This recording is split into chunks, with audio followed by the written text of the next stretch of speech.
ask everybody just to put your hands up like this to say 10 years.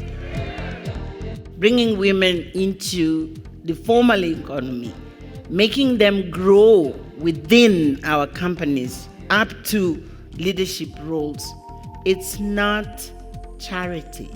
It's not only because I am women's advocate. It is a business case. It is a business for you. It's to improve how your companies are going to perform, how they are going to be profitable, and how you are going to have a better working environment if you do so.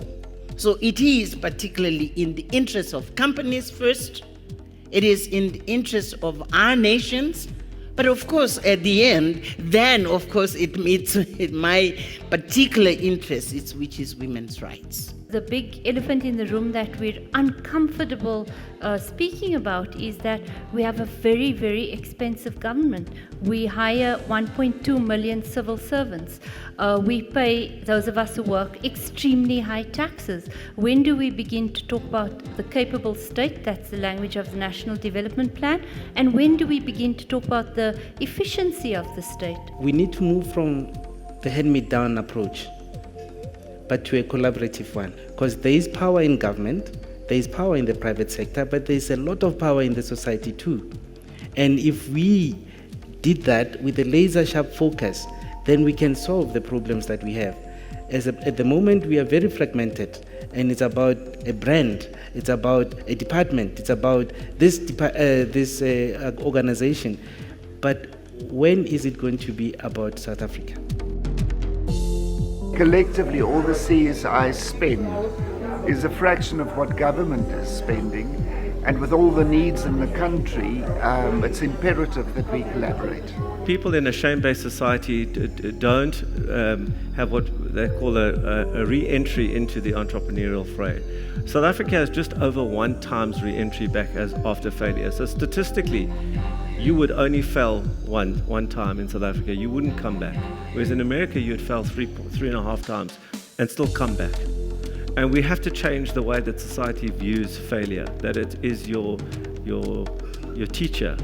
It is the thing that provides you with the knowledge to move forward. You can't measure impact from the fact that you've employed 20 women. That's easy. What is the quality of the lives of these women? Has it changed? Has it not?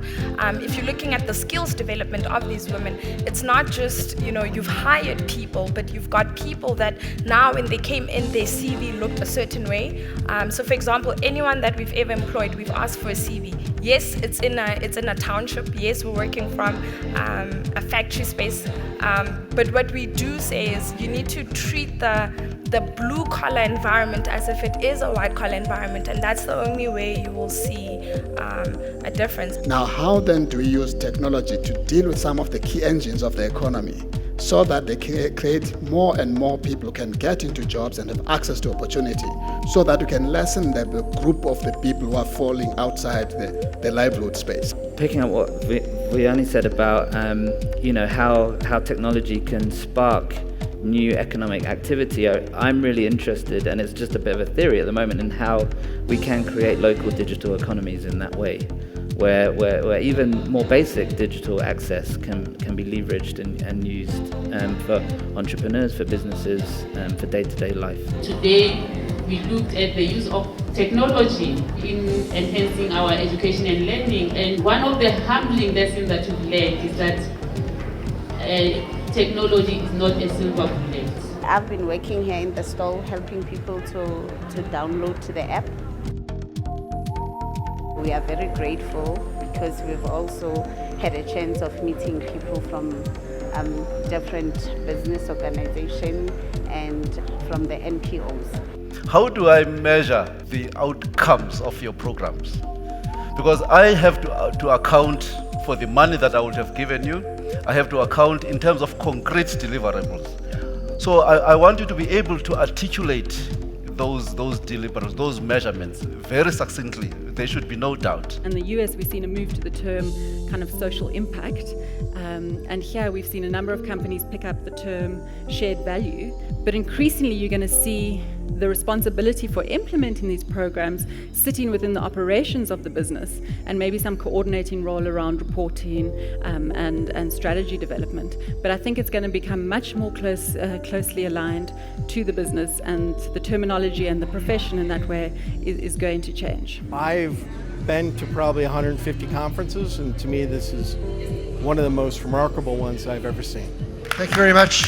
It's been great for us, and I hope you've enjoyed it, and hopefully we'll see you in future years. Thank you very much.